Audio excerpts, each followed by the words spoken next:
Hi everybody, it's Rolex here once again in this last part of Endless Heist Journey.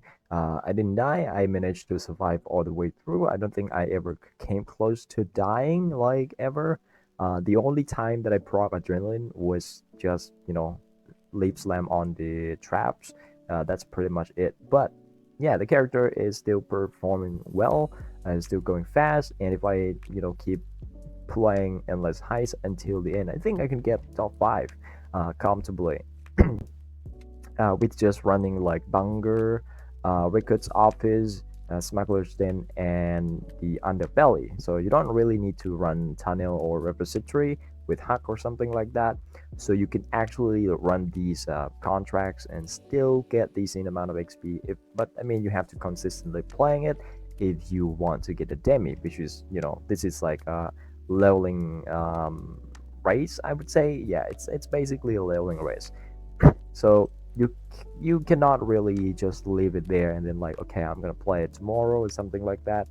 You have to play it constantly, to keep up with everyone, except if you get to level 100, which is secure your spot. But I'm not gonna get to level 100 as I cannot you know stop myself from going in Atlas Invasion because it seems like a really, really, really fun event. First of all, I go play in Souls of Our Hardcore because that makes more sense to me to just go into this event. 10 days event for Hardcore Soul Self Found because it just make me focus more into the game. Especially in Soul Self Found League because you're focusing on playing the game, not really trying to trading or like, oh, is this item worth for anybody else? As can I sell it or something like that? So you can just like, okay, this shit is not worth for my character. I don't care about it. It's basically like that, right? So you're focusing more onto the game than just trading, I would say. And it's 10 days when you don't really need to min-max your character that much. You can just having fun with whatever you find, and I think that's a fun way to approach it. I think I'm approaching this way for the 10 days event. I think it's much more fun, it's much more enjoyable for me. But maybe if you want to trade with people, if you want to make your character strong to deal with these invasion, these like Atlas invasion, Shaper, Asri, Elder Guardian, Elder it's himself. Like, I don't know, I fought about like 2 elders, I think, so far. But yeah, I haven't really killed Shaper yet. I only found him once, and it was not like in a good spot to fight him. So I'm just like, leave it there, right? In lab or something like that. But let me show you character for the last time of Endless Heist. So this guy, I just got a really, really good upgrade in the last maybe like an hour, which is kind of sad. In the last hour that I play this character, I got a belt, which is Perseverant. This is a really, I think this is the best end slot belt for champion if you play something like attack base, because it increases attack damage. I think this belt gave me like 20% more damage on my Spectral Helix. And then I also drop the grip gloves, which is Y, right? So I can try. I was trying crafting it, to use it like in the last 1 hour that I play, but well, it didn't turn out well. So I stick with this character, and in the end, it didn't really change anything. I did swap some passive. I think I have like 7k life here. Oh no, it's not because I swapped passive. It's because I swapped to this belt, and my fire resistance is kind of fucked. But yeah, using purity of elements fixes everything. So that's the character for this guy. If you want to copy this, some sort of this, you can actually do it, because in Heist you stack armor elevation. That helps you against like most thing in Heist, because I think most of them are attack based. You still need a lot of spell suppression if you want to run repository or tunnel, because they all, like, I think they're all spell based.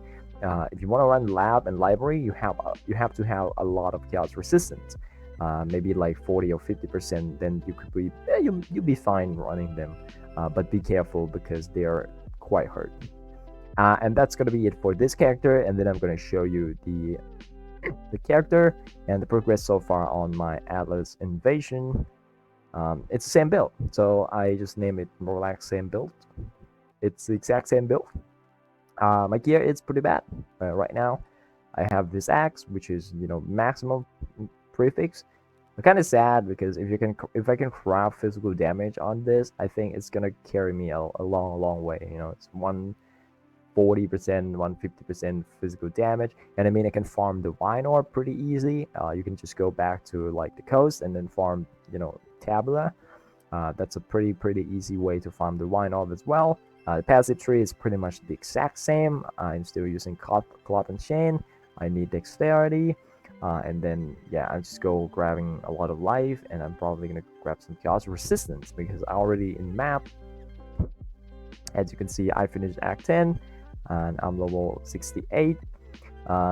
Yeah, the character is performing fine. You'll get a lot of unique items, so I'm using this just because reduce extra crit damage from extra damage from critical strike, and also intimidate on nearby enemy, because you're gonna be nearby when you're trying to kill things. So I don't have to pick up cleaving, and then once I get the overlap, I'm gonna get first strike last to fall, because I think this is much better than inspirational. In my first initial idea, I was going to like stack purity of lightning, fire, and cold, but then I think again, and like, well, I mean, I just kind of need damage as well, so I can kill those like shaper, those bosses and stuff like that. And I didn't notice that Assyria has reflect or something when I was running in campaign. I killed a couple of her, so I think that it she might not have reflect. I don't know. Maybe I'm just wrong. Maybe my damage is way too bad, or my armor is way too high that I don't even notice the reflect. But yeah, it's that's gonna be it for the character update or whatever this part is.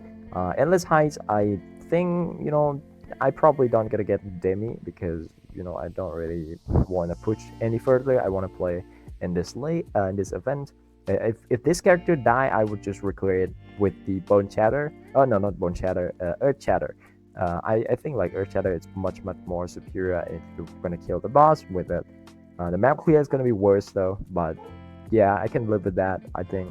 Or maybe I can play Trapper, but Trapper is kind of like boring because you're gonna success with the Trapper.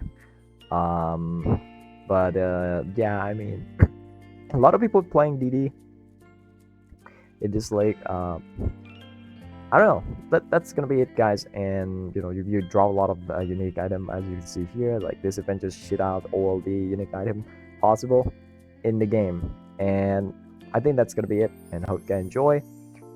And yeah, as always, don't forget to like and subscribe if you want to see more of these contents and stuff like that. So the Atlas Invasion journey is going to be for 7 days, because I'm gonna go play Delirium everywhere as well. Even though it's kind of like shitty because like my PC probably can't handle Delirium everywhere, but hopefully it's good. Hopefully it's good. It's gonna be painful if I'm gonna play in hardcore soul self-found, but we'll see. Bye.